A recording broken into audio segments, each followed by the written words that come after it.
I have a short presentation, ladies and gentlemen. I only have 5 slides. Those 5 slides have no text on them.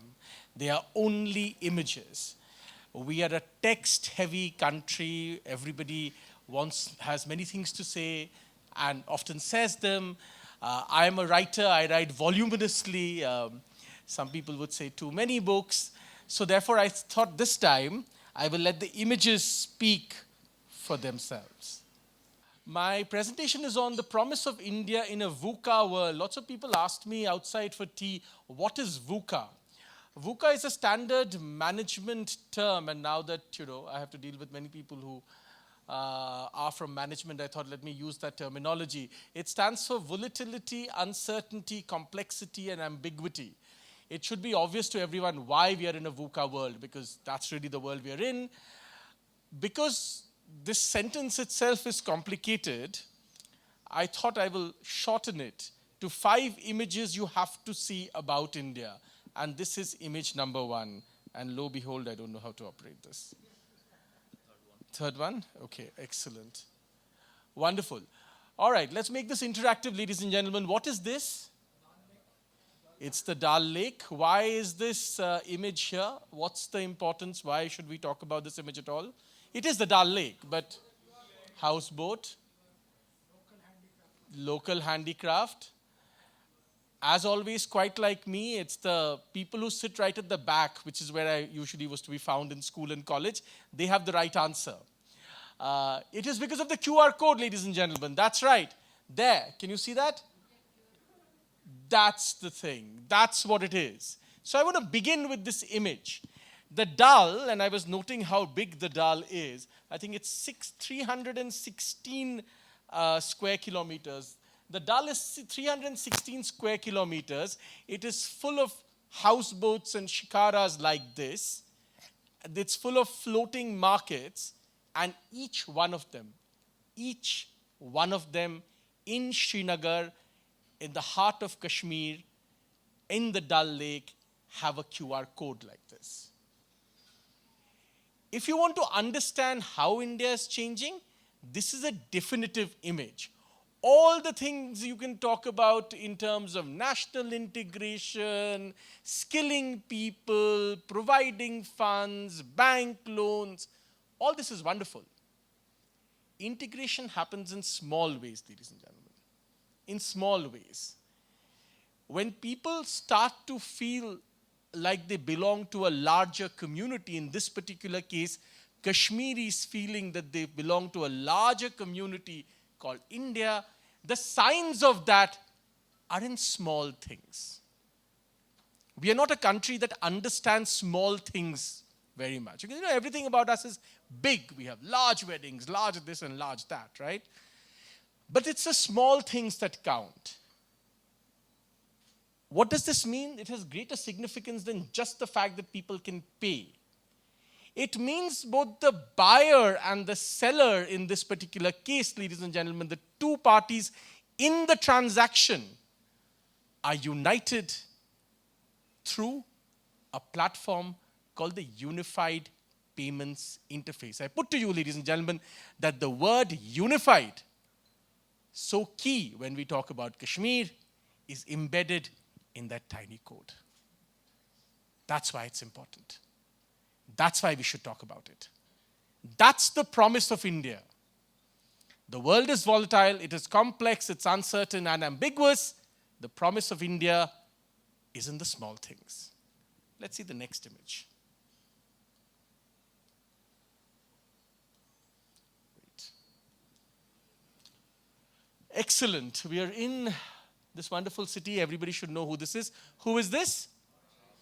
Bhavesh Agarwal. Why is this image important, ladies and gentlemen? All women factory. Excellent. The first row has also woken up.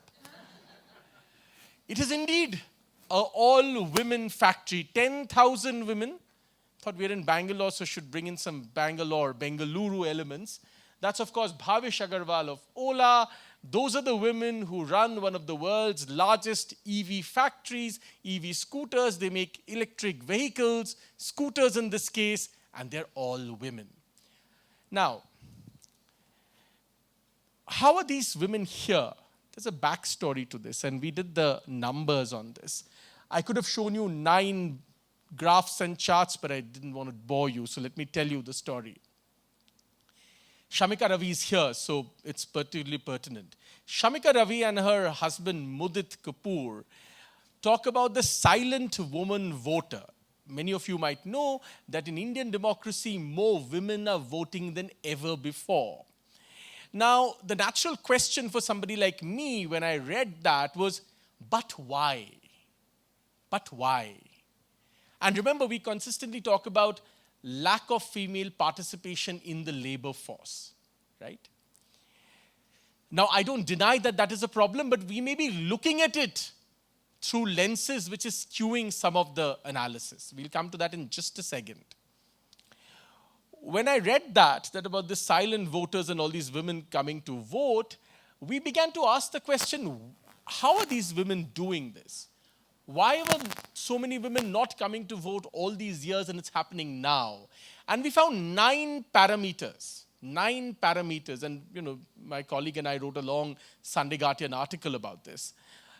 See, this is why learning and training as a communicator. I know NewsX is one of the partners. I have quickly now swung in Sunday Guardian also, This is the brand building that I learned early in life. But anyway, so we wrote this long piece where we showed that in the last 8 years, a whole bunch of policies have been geared to empower women to participate more deeply in democracy. What are these policies? For instance, I was recently in Leh. Do you know one of the great successes of Leh is the Jal Jeevan mission? At minus 45 to 55 degrees also, pipelines are carrying tapped water to the homes of Ladakh. Right? And Ladakh is just one example. It's happening across India. Water, if you remember, many of you might remember, the old image of India, one of the old images of art films of India were women carrying water. And there would always be this lovely song, to take away from the agony of the lives of these women, and everybody would hum the tunes.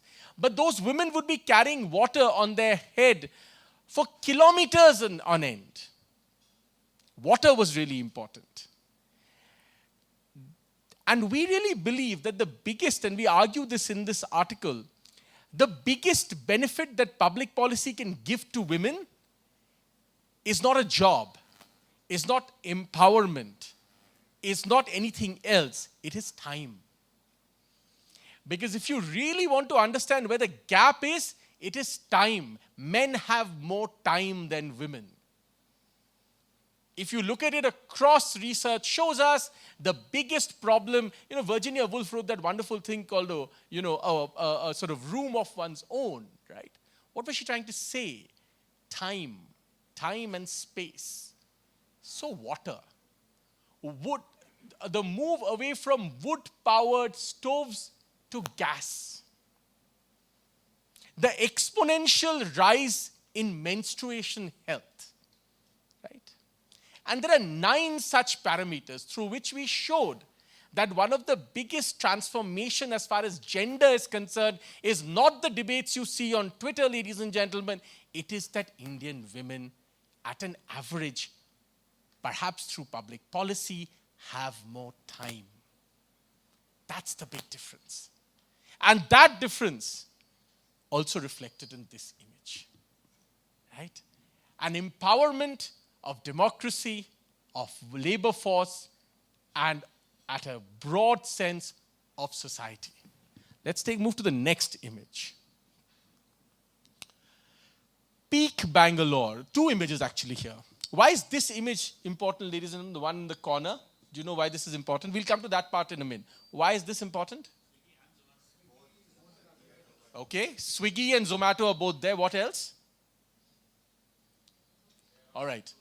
Okay, because Swiggy and Zomato, you have identified both, right? Right? Okay. This is also a startup, ladies and gentlemen. Vogo. Right? But that's not all. This is also a startup. This image, you want to understand how startups are changing India? This image proves it. This is that image. And I put this image here and I was wondering what to put alongside it. And of course I thought, this is peak Bangalore. Of course it's peak Bangalore. It's peak Bengaluru. So I put another image from peak Bengaluru of somebody texting that he ordered coffee on Swiggy from CCD, which is Cafe Coffee Day. The delivery guy picked it up, but was too lazy to come and deliver it here, so he dunzoed it to me. I got a call from him saying, Bhaiya, maine dunzo kar diya hai, please 5-star rating de dena. If you want to understand how things are changing, we always talk about this, and we used to say this in journalism, and we say it in Invest India also. All our conversations are at 25,000 feet. All conversations in India at 25,000 feet, because we are great gyan givers as people, right? We love giving these broad, elaborate gyans. And that's fine. That's fine. But it has to come down to the bottom. What is the manifestation? What's the implementation? What's the real change on the ground? This is the real change on the ground. This is why startups matter. Now, you may argue that some unicorns will fail and some will not succeed and some actually don't have the right valuation. All that is fine. That's part and parcel of an ecosystem growing. It's the mindset that matters. The mindset changes everything. The mindset is critical. That's why, that's the promise. In these two images, ladies and gentlemen, the promise of India. Let's go to the next image. Every single brand that has Chinese funding, it's short on a phone with a Chinese brand. All of them are losing money. That's fine. What does this have to do with uncertainty? But that's fine. The fact is, you have to begin somewhere. If you think you're going to begin with perfection, that every investment that comes in is going to be from whatever filter you're using, from day one they will be making money, that's utopia. We'll get there hopefully one day. We may not be there today. We may not be there today, right? You have to begin somewhere. Would you much rather that we don't even begin? Because that's where we were a few years ago. We were in a world where, and I grew up in a city where we were taught this, that society has to be perfect, because the communists taught us that society has to be perfect. And until it becomes perfect, we have to suffer, because, suffering builds character, right? And really, my character got built because I suffered a lot as a child. I just want to tell you, I suffered a lot. So if you feel I have great character, whoever feels that, it's because I suffered. Anyway. All right, let's see the next image. Why is this image important, ladies and gentlemen? Health and wellness yoga. Okay, that's one. What else? Any other reason why this is important? Fusion of cultures, okay? Yeah, sure, absolutely. What else? All right, this is from Australia. This is an Australian person clearly practicing, a yoga practitioner, but not giving up her favorite wine. Why is this important? We just signed a landmark trade agreement called ECTA with Australia, and that's among the many other trade agreements we're signing with various parts of the world. From an India which was suspicious, we are moving to an India which is far more confident. Change is coming in small ways and large, and this series of some free trade agreements, some freer trade agreements will, in a sense, push us forward. And that pushing us forward brings me to my last image. Why is this important? What is this, by the way?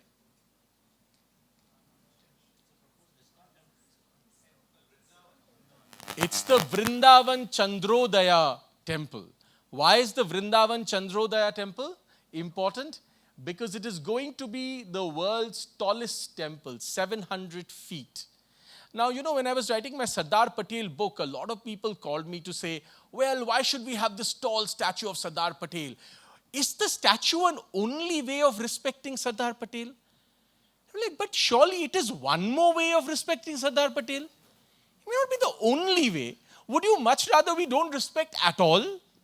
Right? Because clearly Sardar Patel was one figure we forgot for many decades to give the Bharat Ratna. Forgot many other people also, I don't want to go into that.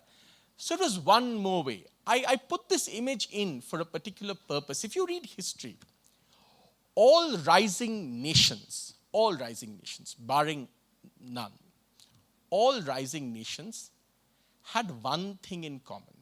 People say GDP growth, mercantilism, trade, all kinds of things, right? But there's one thing that's common. Rising powers not only have confidence in their culture, they also project confidence. It's not enough to say you have confidence. You must have the ability to project it, right? Projection is important because there is a domestic audience which also needs projection. There's also an international audience which needs projection. So cultural confidence as an ingredient must be projected, must be felt, must be absorbed, and must also be projected. This is important because it represents, among many things, and these are all, you could find, I have 5 slides, each of you could have your own 5 slides about this, or maybe 50. I'm not suggesting at all that this is the final word by any stretch of imagination. But my point is, India's cultural shift from defense to not offense, but at least confidence projection is a very important mental shift. And in a world which is uncertain, in a world where some of the biggest democracies in the world do not know where they stand in the cultural war anymore, if rising powers need to stand on firm cultural ground. In many parts of the world today, the cultural war has come to a point where society has become uncertain about where they stand, about even basic issues. But rising powers cannot have that doubt. That ambiguity is a problem. Rising powers must understand who they are, must know who they are, and also have the ability to explain to their own people and project to the world who they are. That's why, we talk in investment, we talk about how investors need a stable economic system. They need systems that don't get disturbed. They need certainty. That certainty does not only come from economics. I want to argue to you that certainty comes from deeper things than just economics. This is not to say that economics is not important. Economics is very important. Absolutely. Economic policy is very important. But economic policy stands on the bedrock of cultural confidence. As everything, nation building stands on a bedrock of cultural confidence. So nations must understand, absorb, project inwards and project outwards their cultural confidence. For all the reasons that I mentioned across the 5 slides, my argument is India does represent and will represent in coming years a certain stable state, nation, rising nation in a deeply uncertain and fractured world. Now you may say, well, but actually I think it could be more stable. Sure. There is no final point to these things. Sure. But in the world that we live in today, in the fractures and fissures that we are seeing today, India is in a relatively far more stronger, more confident, more unified, and certainly a more interesting and lucrative prospect in the world. Thank you, ladies and gentlemen.